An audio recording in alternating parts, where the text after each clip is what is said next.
That's good. I don't know what this is all about. I don't want that shit. Goodbye. Hey, how's it going, everybody? This is Jack Devine, and welcome back to another episode of Office Hours. I am finishing up a day of work here down in the studio, and I figured I would just goof off a little bit. I don't know, maybe field some questions, see if anybody's online or curious about stuff that's been going on. I know there's been some folks that said, oh, I wish I had seen your thing. I don't know whether or not I'm catching them at the wrong time or whatever, but I figured I would try something new here and see if I could do a nighttime broadcast. Usually I don't really have much energy left at the end of the day. By the end of the day, I'm usually pretty pooped out.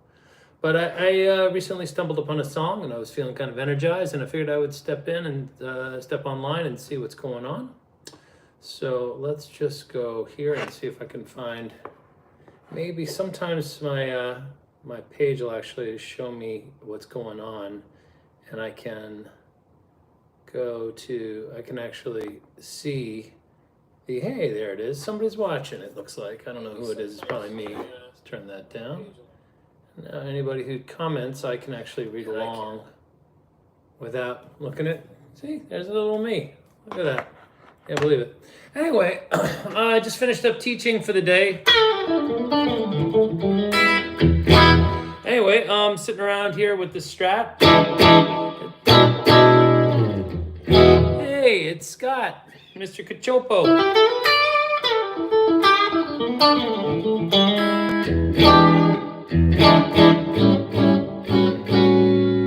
There we go, a little overdrive.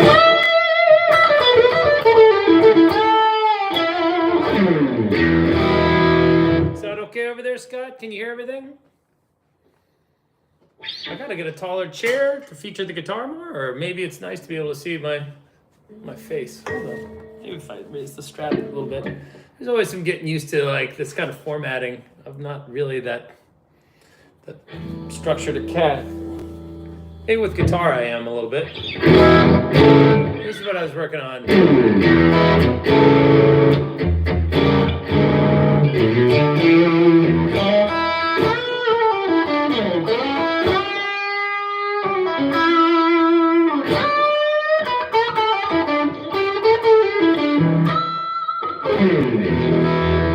Nice kind of like overdriven, but a little warm.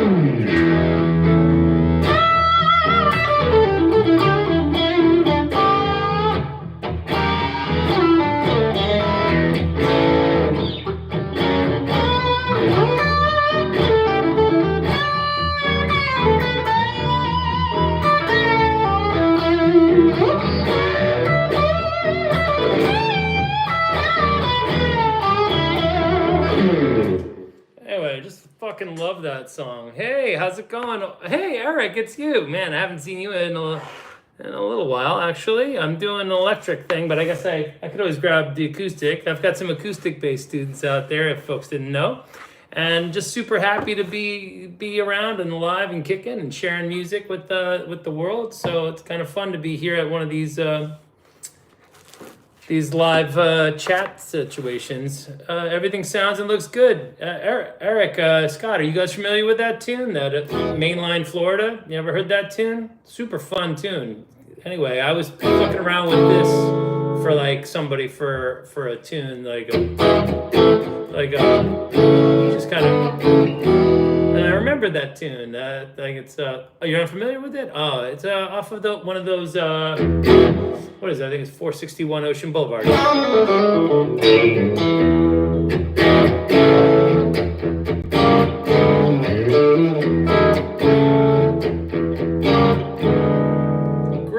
Great little idea about how to come up through some of your more traditional. Yeah, that's a Clapton tune.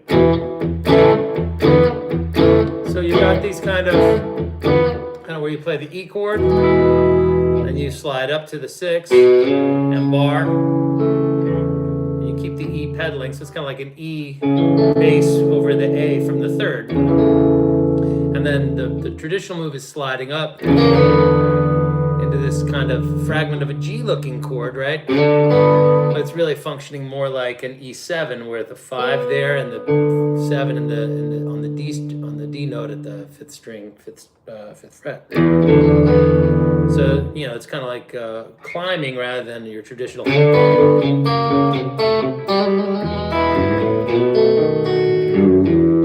Just like that. But Clapton does this one little move here. He has this one chord in there. It's pretty cool. That's it. So basically, at that point, you're looking at the E7 rather than being like this. You're looking at like the 3rd there. And I think actually in my Looks Like Rain office hours, I talked to you guys about that as an inversion for an E7 chord, which is kind of cool. So he basically takes it, goes. Then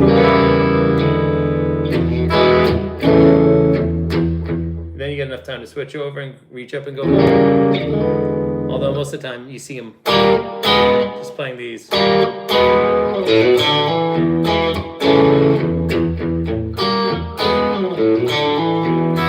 Really cool little main groove. So you got that.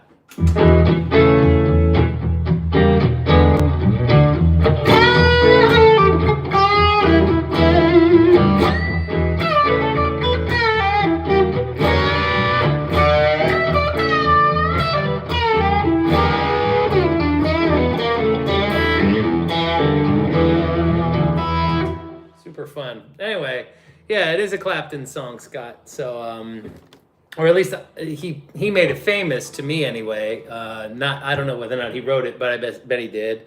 And then you get the chorus, which is kind of this cool like.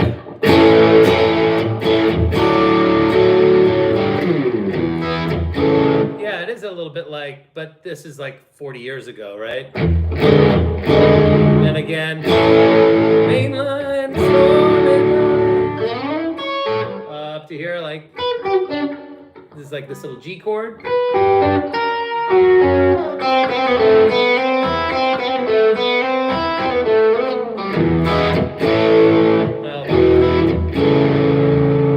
I'm a little too broken up for the rhythm part. There it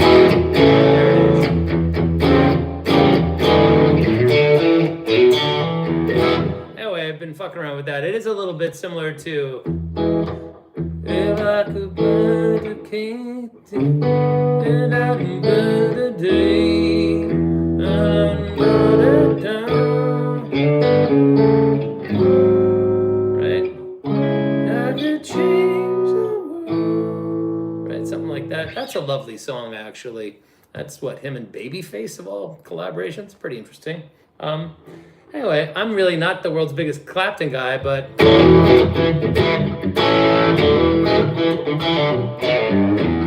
whatever that little lick is, super fun. So Scott, Eric, any questions, fellas? I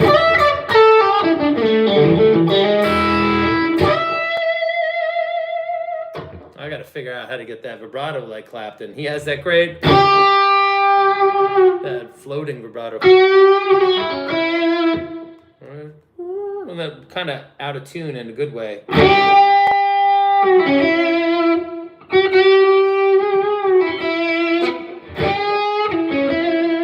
that.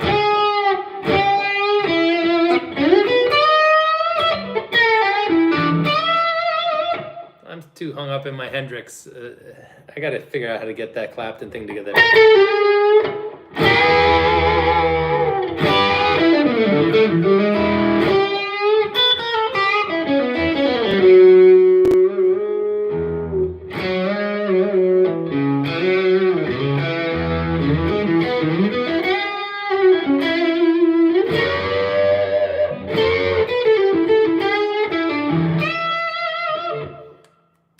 Lost the chop building section of our lesson. Yeah, we could talk about chop building. It doesn't have to be acoustic. All right, I see what you're saying there, Eric. Let's talk about that. Erica is a longtime friend and student, and we were talking a little bit about how to loop little sections of music in particular little runs, just so you can work up how to get fast. And I think the one that we worked on was like out of a G blues kind of sound, going.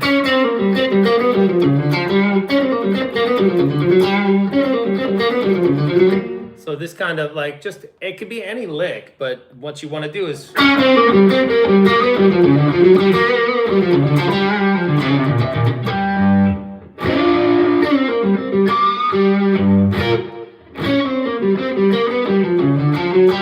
I think that's the lick we were examining, Eric.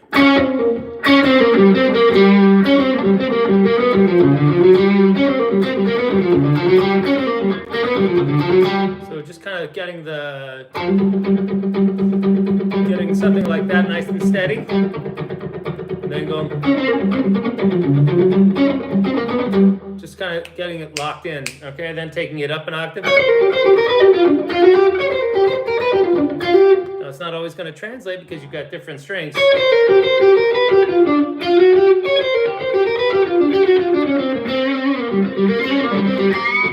So then taking it down.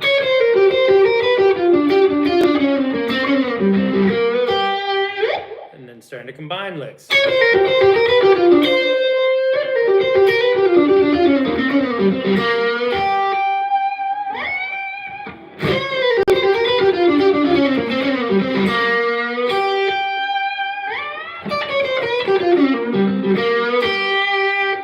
Okay, so over and over and over again, slowly refining towards greater and greater and greater levels of complexity, right? But starting out with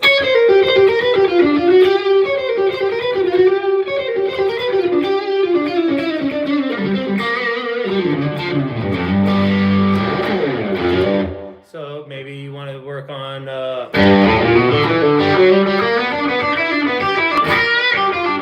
something like that, more of like so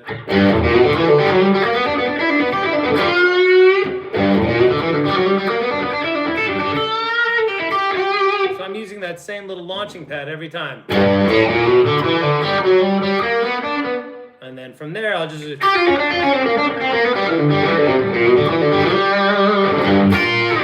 break it out and add a little doohickey on the end of it. And so, hey, you just learned the economy picking off my channel. Jobert, nice to meet you.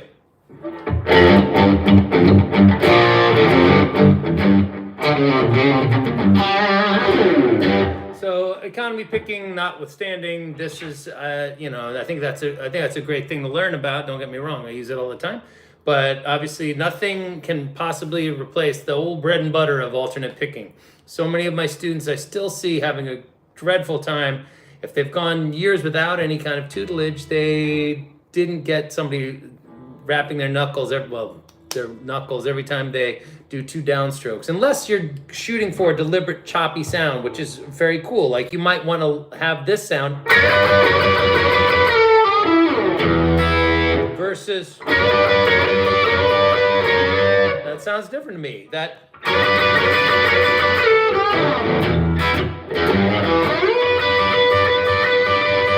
different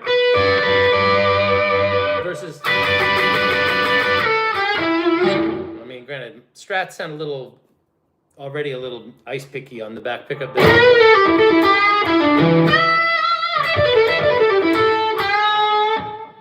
I didn't quite understand what you were getting at, Scott, anyway, so don't sweat it with the knot or whatever it was you wrote. Don't worry about it. I didn't who's Banjo? Is that you, Chris? Is that Chris Banjo? Is that Chris Gennari?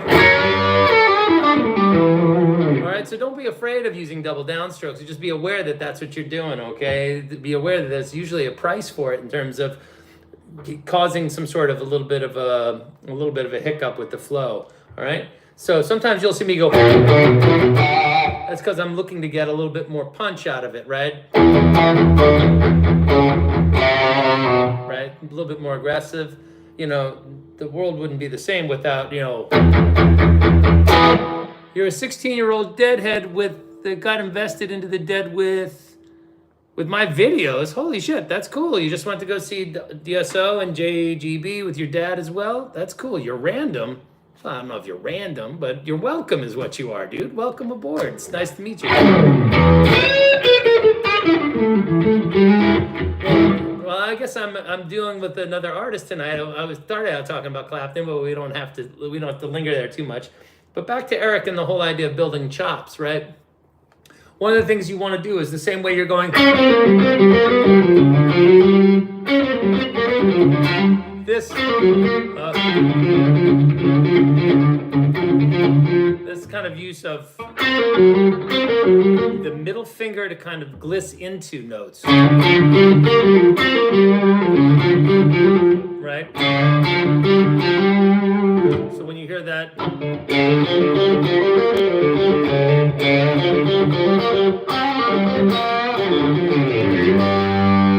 I just kind of can flow.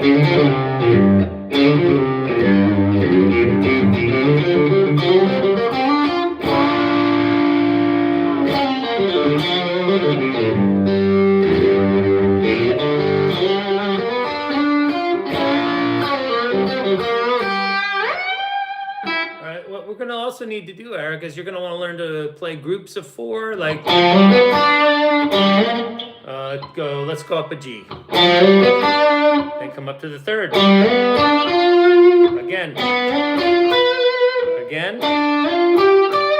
and again. Learn how to do that.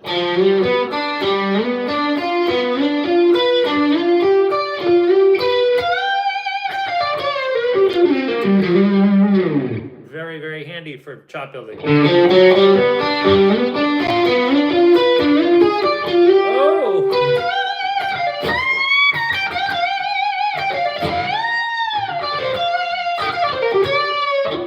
Okay, and then learning how to do little descending little licks like that. All right, and then last but not least, I would say take those pentatonic ideas and learn how to do 1 fret approach notes.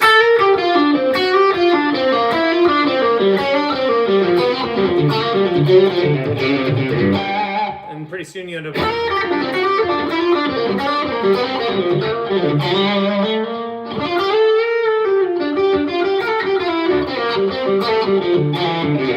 It's kind of the inverse of the gliss in.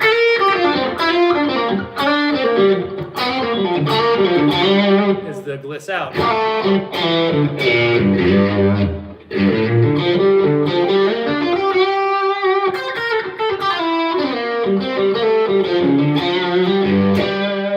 Okay, and let's see, what else would I see?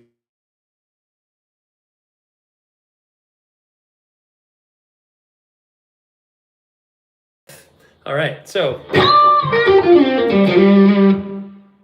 did you lose audio? Are we here? Wife calls, audio pauses. Are we running again? Never mind, it's good now? Good. My wife will most definitely call again. I am sorry to say, gentlemen. Hey!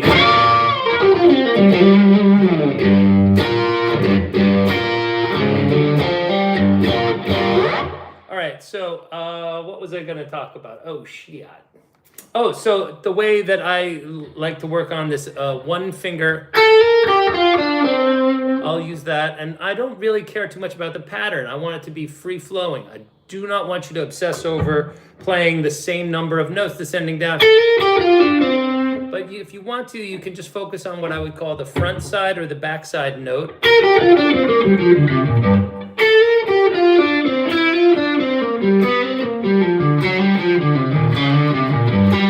That was all this leading note. The note closest to my picking hand was getting the approach tone. You could also do...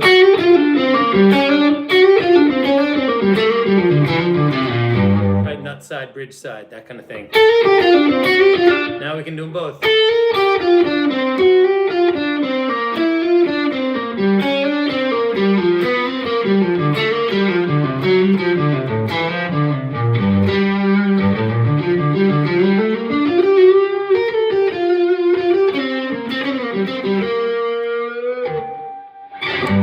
Okay, so definitely using that as a way of building chops, because you already have this infrastructure together, presumably.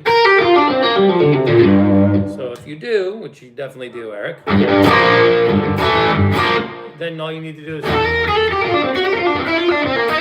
then you can You can even add up more chromaticism by bringing in, let's say we were doing a riff that was like.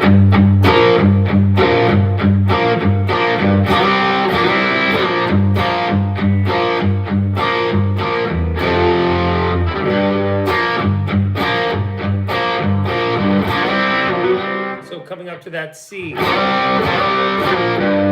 That's going to put all these notes into play.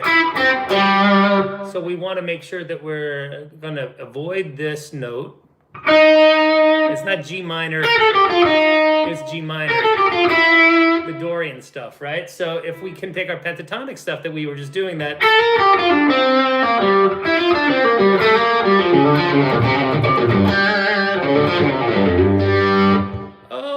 Hey, thanks, Nick. It's nice to see you. My solo compositions for the Making the Changes videos are. I'd love to see a fish one someday. The only fish lesson I have is I did a note for note take on Backwards Down the Number Line. It's like an hour long. It's arguably the hardest I ever worked. That or transcribing Baby Elephant Walk, the Mancini song. All right, those two songs actually, those are killers.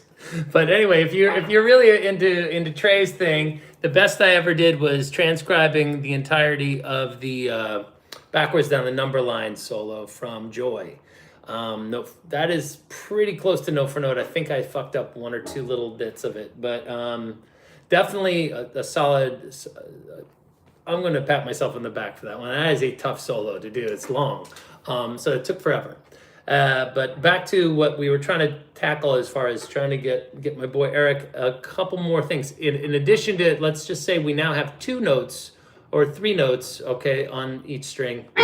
So if we did, and then,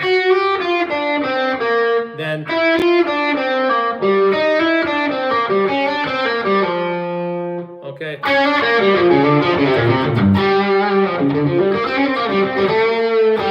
Now, there's no reason for you to do this down the entire scale except to show off or to learn it so that you can use it as little fragments, okay?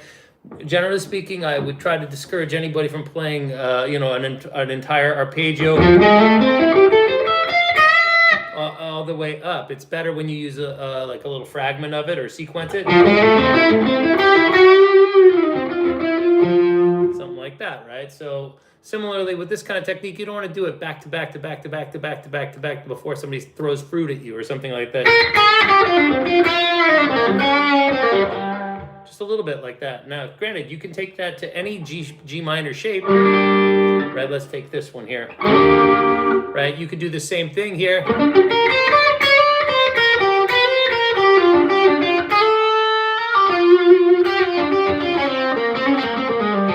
And at that point you'd be free to roam, right? So that would be G minor out of here, right?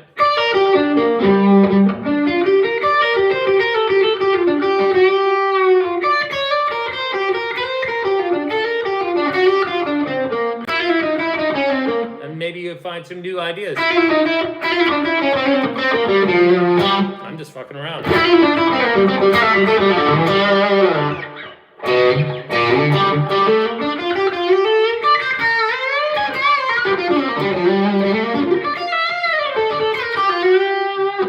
Just try to connect some ideas. So that's this one, this one, and this one, and then maybe.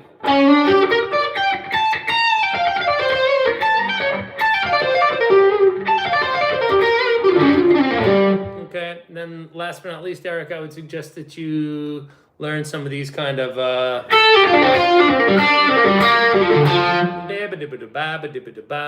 rotational triplet licks. So out of G minor again, we would be right.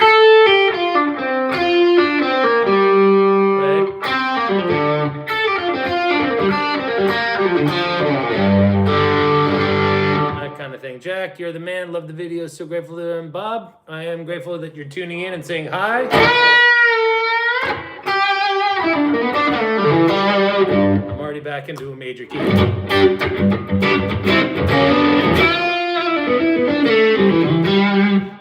What else can I tell you? As far as obviously, you are gonna have to learn to use that thing. One of the chop building things I always pass on is this. So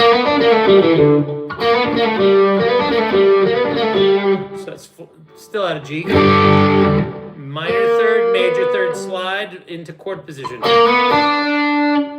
Index finger rolls over. Ring finger again. This is going to work on two things. You're always staying in chord position, but when you get up here, you're going to be happy about it. If you're used to playing that fingering with your pinky, all of a sudden you're going to be all congested. Okay, as the frets get smaller, what seems ambitious down here is all of a sudden very convenient to have committed to memory. And by the way, these are the most powerful and fast fingers you got. I tend to keep the pinky in reserve, kind of like a wide receiver. All right, I don't use him for things close to the line of scrimmage. All this tight playing, I keep it right in here. Long question. All right, let's see if I can give you a short answer. So I have started to employ the scale switching technique like in Bertha, major pentatonic with blue note to my playing, so you're not just shredding and running out of ideas with the... Is there more to that question? So far that's a statement. So I'm waiting for the rest of your long question. Hit me when you can, banjo. Oh, there we go. Yeah, hold on. All right, you bet. So the idea is, hey, where was it? Old brain. Kickstart that thing. This. We got to get that.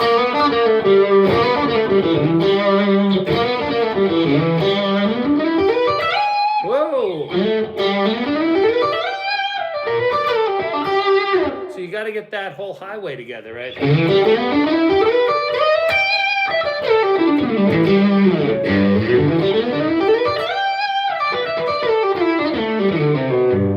Okay, and that's just major pentatonic. So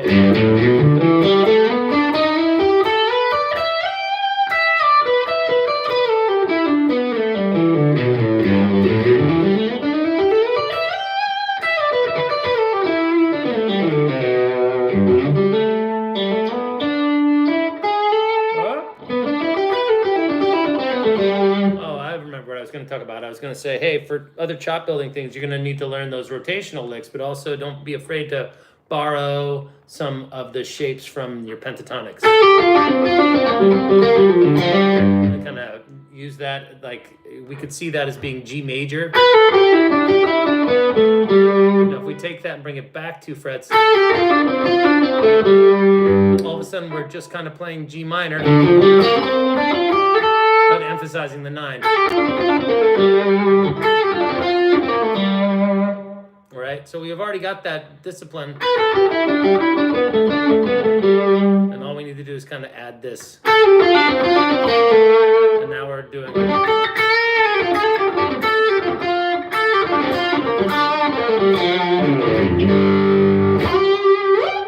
all right. After all, you don't need to add the triads as the clue for what chord you are on, because you're playing the notes of each chord. Also, how often is there a full-on major diatonic scale switching in the there's tons of fully major, fully pentatonic, fully diatonic songs in Grateful Dead music, tons of it. So if you don't know that stuff, you're doing yourself a disservice. Okay, so you're running up and down, running out of ideas with the Mixolydian scales, but it sounds so odd, as well as there being less wiggle room to fit arpeggios and triads. Should you take a blues approach and use dyads and chromaticism to develop ideas? The answer is yes to all of that shit. You want to take it's kind of like MMA. You want to take a bunch of different disciplines and kind of forge together this kind of version of yourself that, gets through. So whatever works for you, I would say go with that. I can share what has worked for me, and over a tune like Bertha, I would say that I'm basically looking at playing 1, 2, 3, 4, 1, 2, 3, 4, C. Yeah, you C diatonic to G diatonic? No. I don't think C diatonic to G diatonic. I think the chords that are contained, the whole song of Bertha is out of C major.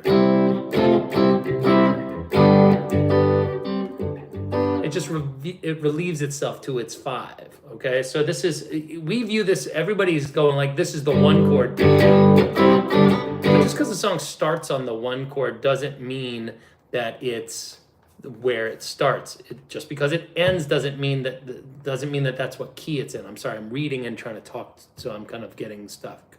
All right. The notes that are best played over both those chords are going to be, no problem, Erica, it's my pleasure. The notes that are going to get this done for you are all going to stem out of, right, C major. Now, my preference is to not play the major scale too much over Bertha. This is directed at you, banjo, okay? My idea generally is to think about going C.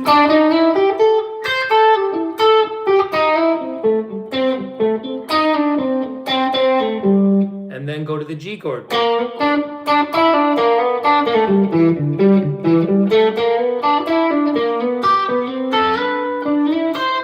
Back to C.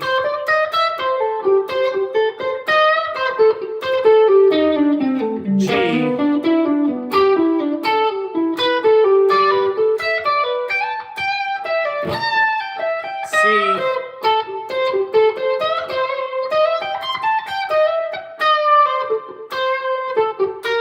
Back to G.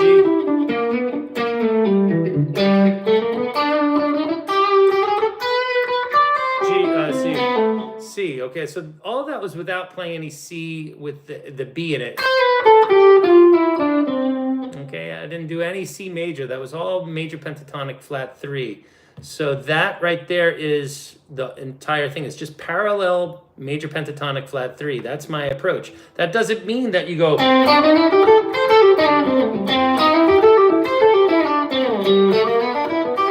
the same lick in the same place. Don't ever do that. But this is, right? So in a way, you could see they go.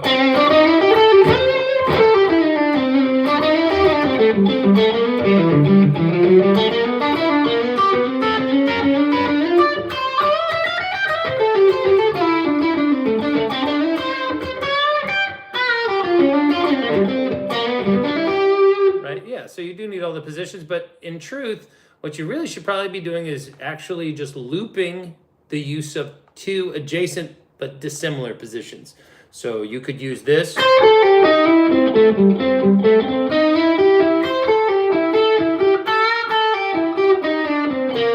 then this G position.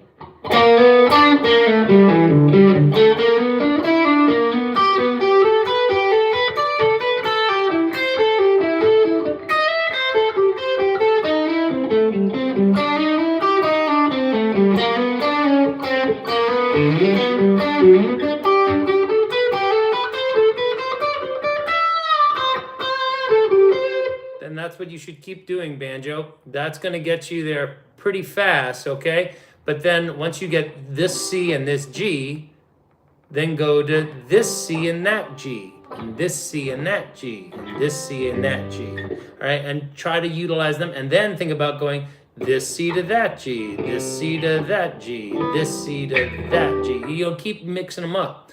All right, and one of the studies that most of my long-term students can probably remember or have nightmares about is going through backwards through the cycle of fifths, kind of going like this, going like.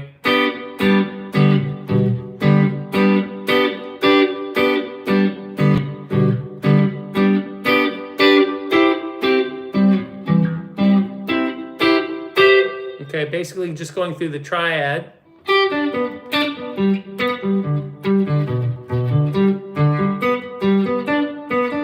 And those of you paying attention, extra credit if you realize that on the way up or down, I guess, in pitch, but I did that E chord shape and then went to this and then went and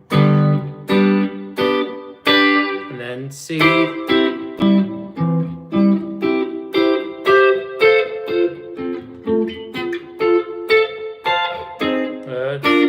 Right, that kind of thing. So you'd be doing that. Really enjoying these sessions, Jack. Huge thanks, man. You've got a great, I've got a good, what does it say? Great touch and a good way of explaining things.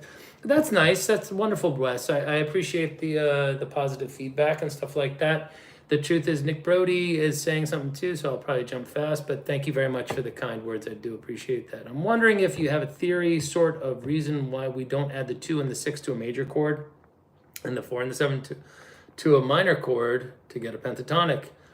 Well, we do add the 2 and the 6 to the triad to create the pentatonic scale. And in fact, those are the 2 other notes we add to get the minor pentatonic scale. So why we don't play like this? You mean like, I mean, that's a beautiful pentatonic sound right there.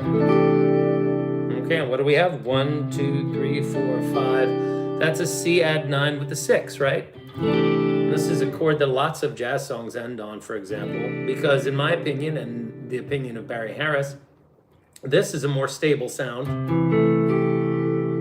than the major 7. Okay, and that's what Barry's whole system of using the diminished sixth is his whole approach, which I don't play enough jazz to merit going down that rabbit hole. But I probably will as I grow a little bit more long in the tooth. But the idea is that the 6th is equally as substitutable as, like, that's the way I think of the 1 most of the time. If I was playing a blues in G and you were going, I would be thinking,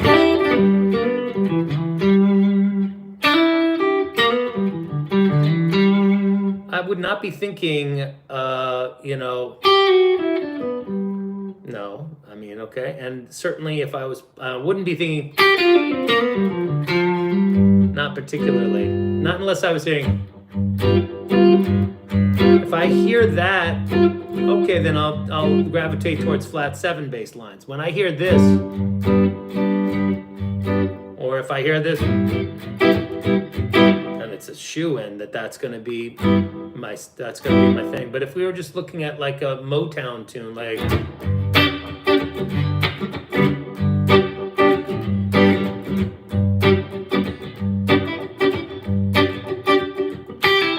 that's what I'm definitely thinking.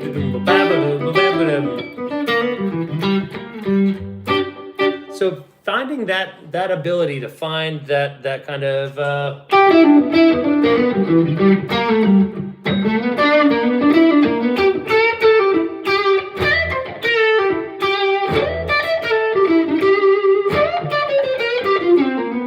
that kind of energy of sweet but a little bluesy. That's really what you're after, I think, more than anything. And that's the most elusive voice for 90% of the players that end up coming my way. They've all logged serious shack time with the idea of going, or going, I'm playing blues over top of that. But when I give them that, little kind of just like, hey, can you go,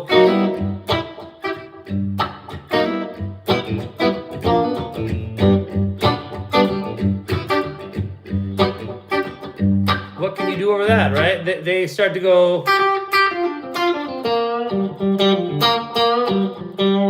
and even if they're good, they're still missing like half of it, in my opinion, all right?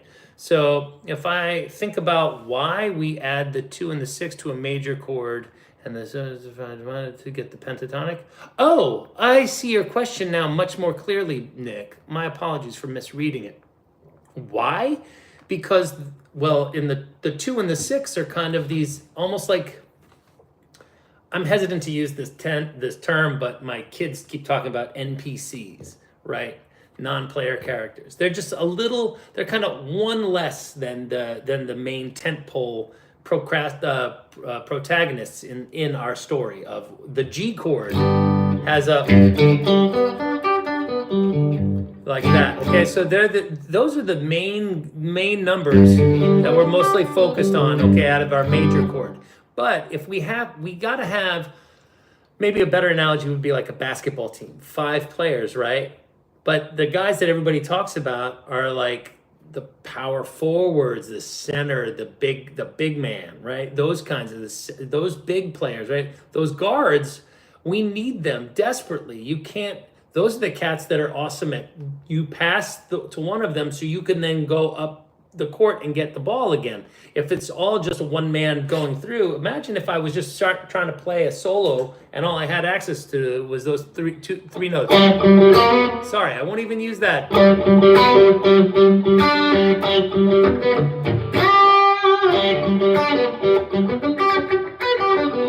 After a while, you run out of options. So you need someplace to kind of pivot to. Enter the 6. Now that's using only the 6. I didn't use the 2. Now I use the 6, the 2, and that chromatic note.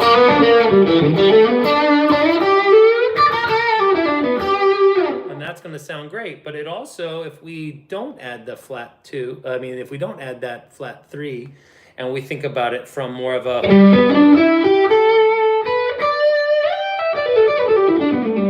Eric Johnson-y kind of pure pentatonic mode, you end up with a more beautiful, more of a pastoral sound.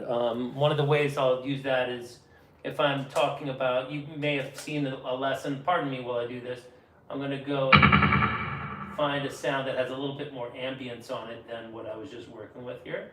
And let's see if I can make a point here. Where are we? Oh, that's upsetting when I can't get around too fast in my rig.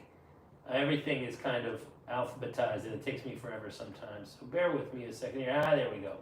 So this is the sound I'll use right now to talk about. Oh boy. See, well, let's see about this. We're gonna have to do a quick reboot. This doesn't bode well for the Kemper Curious. Anyway, what did you just write, Banjo? I'm working on the other one right now, and because it's over E5, I can't really add triads or arpeggios. Which ones preside? Oh, that's bullshit. Just because, quite the opposite. Yeah, you can totally add triads and arpeggios over top of an E5 chord. In fact, the E5 chord kind of cuts you loose from any responsibility. So if I were you, the tonalities I would be working with there, the really inside one is your minor pentatonic. Add the flat 5, you're going to be happy. And then if you add the minor pentatonic and the Dorian scale and the flat 5 all together, you end up with this kind of hyper extended kind of sound that I like to employ when I play over, let's see, is this going to come up making noise again? There we go, finally. Sorry about that, folks. Gonna have to go back to talking about the pentatonic sound. Okay, so if we have this kind of effect, 1, 2, 3, 4, 1, 2, 3, 4.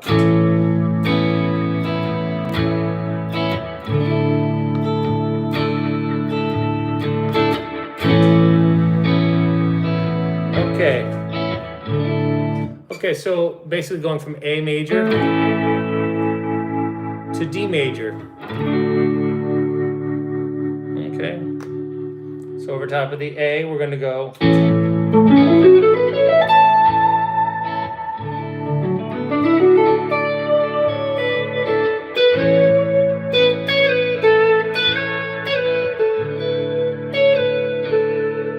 Right, precisely, Eric, across the Rio Grande. Okay. So we can definitely look to our pentatonic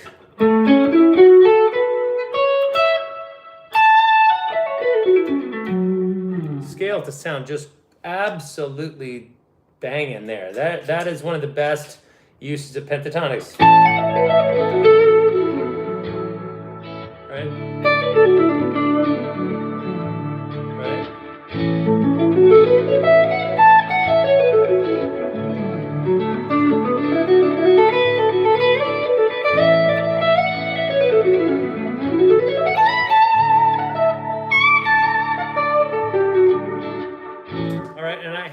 A single major 7th or flattened 7th or 4th or so I've been basically overstating that, but basically it's just the 1 3 5 6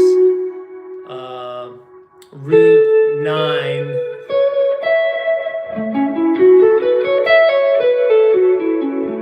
and that can be played here. Here. And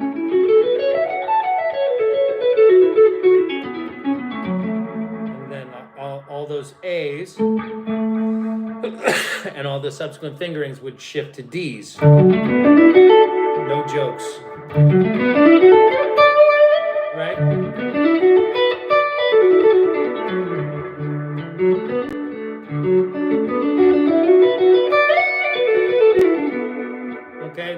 want to, sure, you can add the occasional flat 7 over the A, right? Because it's the 5 chord going back to the 1 chord. And then you can add the occasional major 7th on the D. So that would sound like this.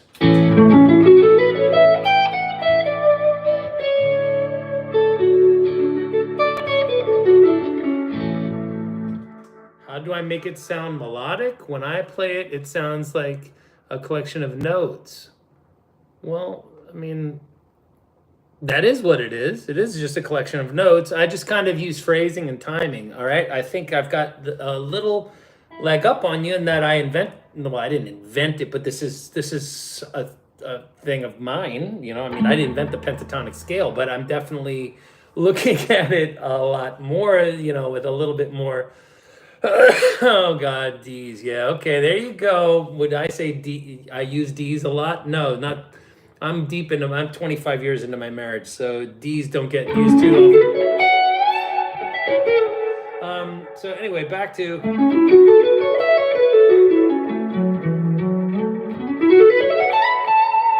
So what am I doing there? I'm just kind of flying. Don't forget, A major pentatonic is also. I hear everybody shouting F sharp minor. Good. So all we need to do is then, if you're one of these guys who grew up only playing major and only playing minor, and when you need to translate at first, fine. Think F sharp minor, and then B minor. Let's stop on the second to last note, and you'll resolve. So it'd be, and then here. Now have fun.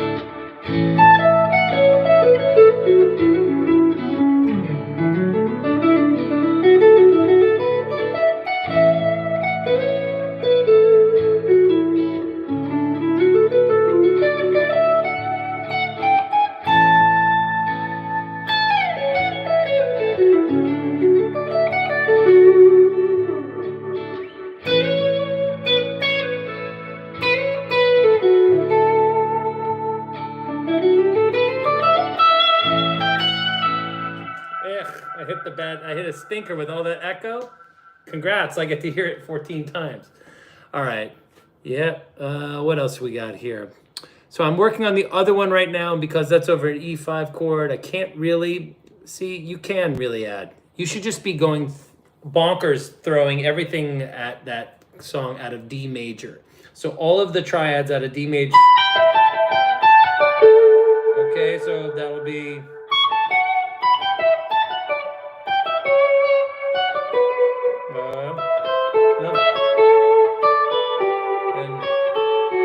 And then finally, all that.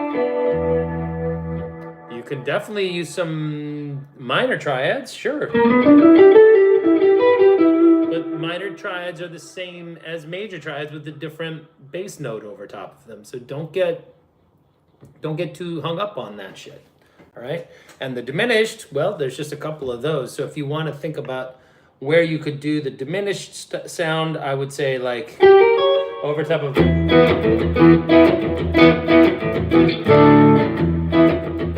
Let's do that. 1, 2, 3, 4. 1, 2, 3, 4.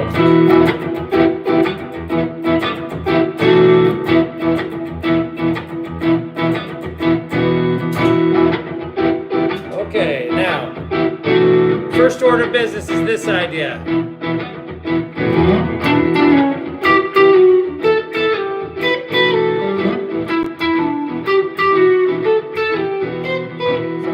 Without that C. Go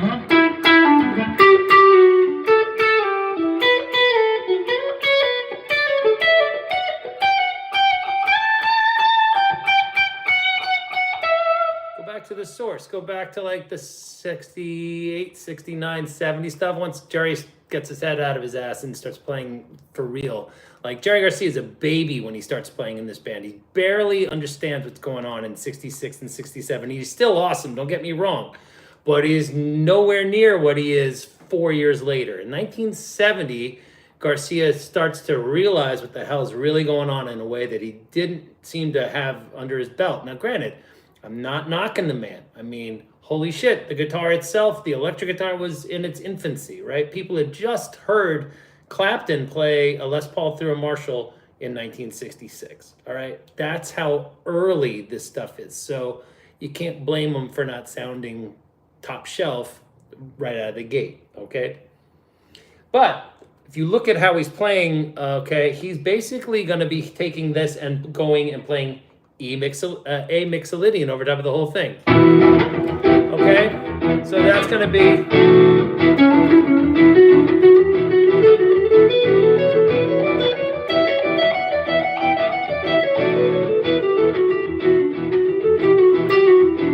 That's just D major.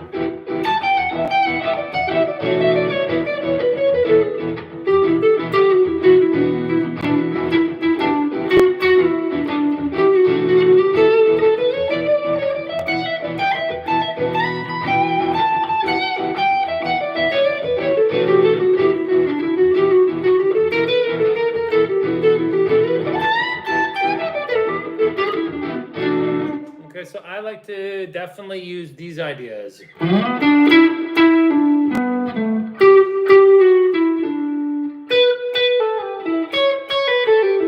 using that ba da ba do ba ba didn't do ba ba didn't do ba ba.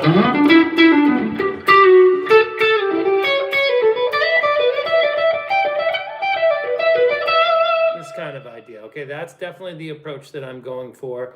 On top of that, you can look at using the flat 5 as the chromatic passing tone between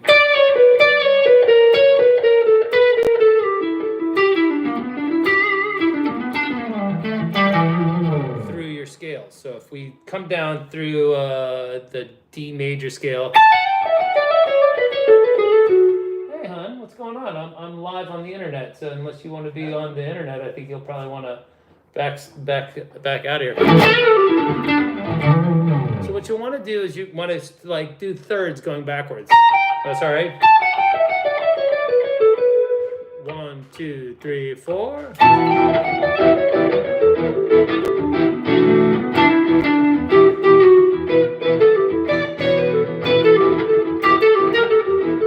Now add the flat 5th.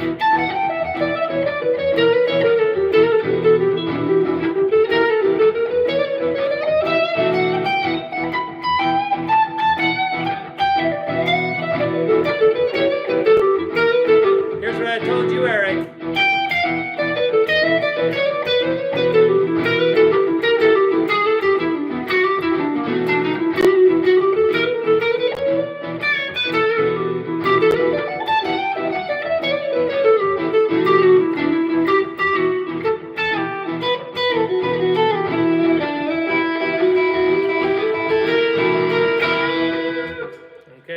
Those kinds of ideas. All right. So, by the way, I don't know whether or not you found my banjo. This is directed at you. Go look up Jacksnax, the other one. There's quite a lot of good ideas on my other one lesson. I think you'll enjoy it. And that's me being confident about my own work. Yeah, sure, but it is good. That was back when I actually planned out entire solos rather than just kind of coming up here and talking about concepts and showing it down and hoping that showing it to people and breaking it down a little bit, but not necessarily spoon feeding you. But you can get every single lick, every single note for that. And the next stage for me, obviously, will be to find somebody who's kind and generous enough to share their talents in transcribing my own work and creating tablature for any and all of the people that are out there. I'm shocked at how many people actually took to the lessons that I came up with, but that's not to say that I'm not thrilled by it. All right, I'm totally excited that there's 8,600 people out there that thought to go, okay, I'll subscribe to that, which I don't. It doesn't cost anything, but still, people are hesitant to do it. All right. So, agreed. The other one is a great lesson. Hey, Michael. Okay, it's nice to see you, bro. So that's definitely don't be afraid to think about E Dorian as basically an extension of your A mixo, right? Everybody might recognize this little like it's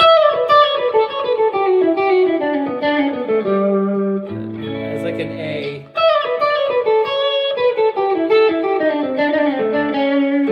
But if we do that same little lick over top of this E Dorian sound, we get.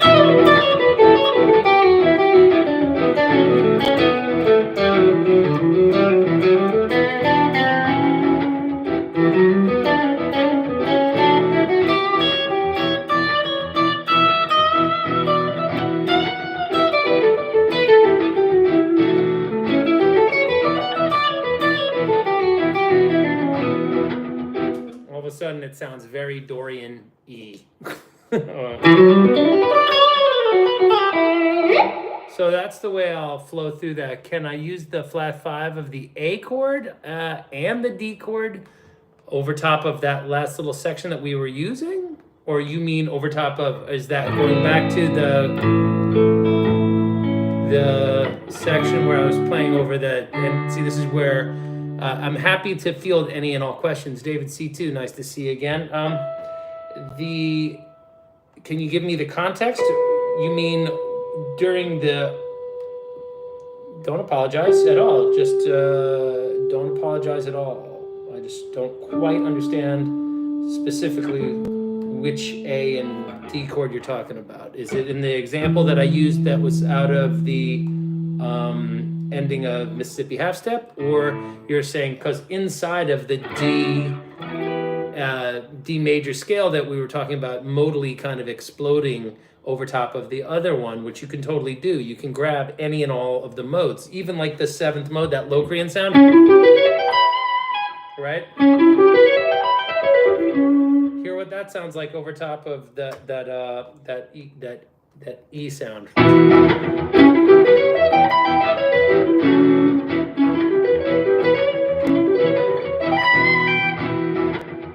Totally sounds awesome for, okay, so that would be,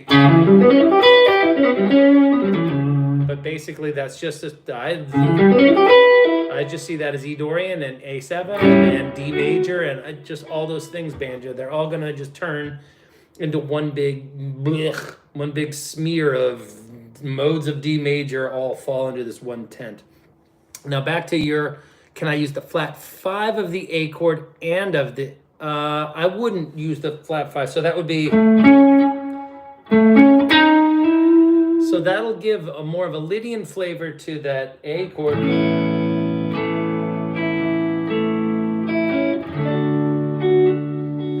Like, you tell me, let's just go and let's create the loop you're talking about. Let's build the world you're talking about. 1, 2, 3, and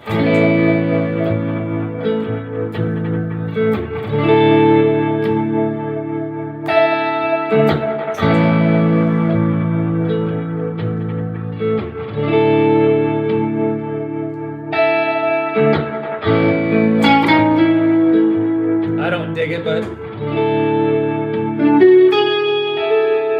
that could.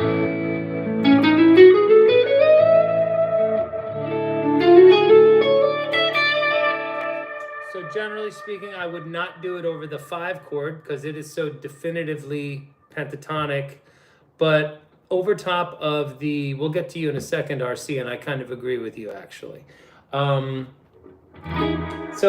if we're talking about the D chord, there is one instance that I can think of where I use this little enclosure, okay, to get to the 5, going.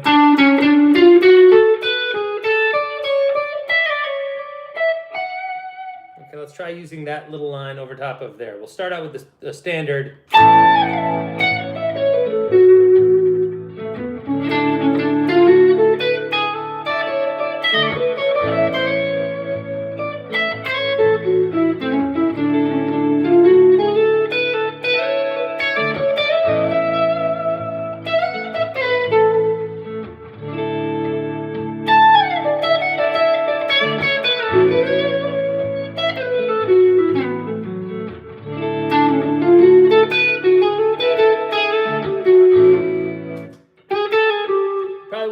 First go-to, to be perfectly frank with you, David, either way, but maybe as part of that enclosure, because you know the accidental or sharp and flat notes that are outside of the scale, when done in an enclosure, they mean a little less to the ear. The ear is a little bit more forgiving of the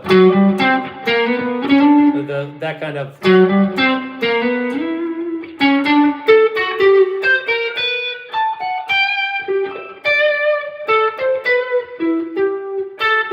That kind of outside playing where you hear that the. Oh shit. Okay. So good on you for asking a question, and you could have probably, I'm not saying you could have answered it yourself, you shouldn't have asked. I'm saying you could have probably answered yourself, but a lot of times people don't know, like, is that allowed? I remember reading like, oh, what kind of scales can I get away with playing over top of certain types of chords? And I got all kinds of information. Now let's go and tackle this will be the last little thing I talk about probably, because you may have noticed Mrs. Jack is home, and I'm going to want to go upstairs and spend some time with her, as much as I love you guys. But let's take a look at what's going on in Eyes of the World, okay? We'll do something like that. 1, 2, oh, let's get rid of that loop. 1, 2, 3, 4.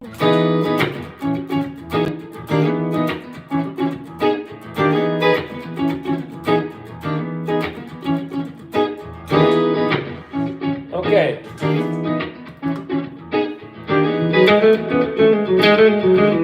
That's just straight up major, right?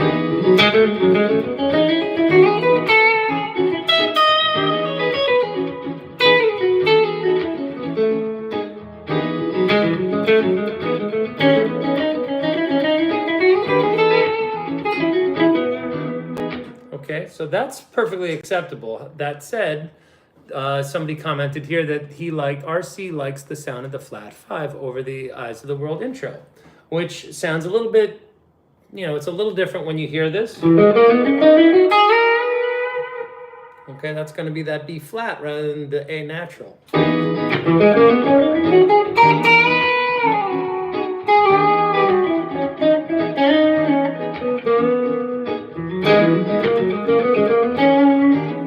And the sequence like 4 is kind of approached to dooba dabba doo dabba dooba da. I don't really like it, but I don't really mind it when I use it like this.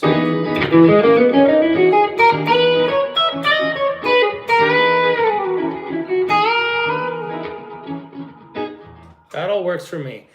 But RC, the reason why it works, okay, is largely because we have yet to introduce any other harmony that would contradict it. You're gonna bounce. Okay, take care. No, absolutely, Eric. I gotta roll too. But thank you very much. You gotta walk the new dog. Well, I gotta go upstairs and have some dinner here in a little bit. So the idea of any information that could play against this major 7 chord hasn't really been introduced. Did I notice some of the Jeff Williams guitar tracks are getting taken down? No, I did not notice that, and that would be a real shame. That's a nice resource for folks, and I'm glad you found it helpful. Okay. Anyway, so going is acceptable there to my ear, but I don't do it often. And in fact, I tend not to. I mean, if I do, I just kind of overlook it, but I tend not to target the Lydian sound over top of that. That's not to say that it doesn't get used in tons of Grateful Dead songs, just not in this one. That's just me. Okay, so I'm more inclined to kind of lean on the.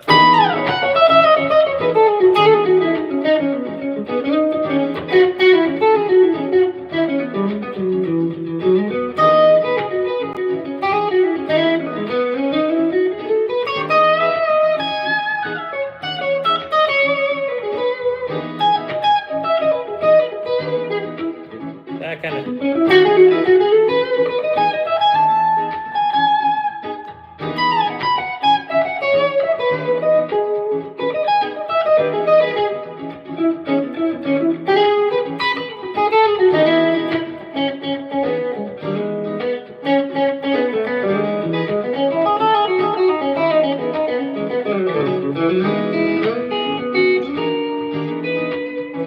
That was yucky.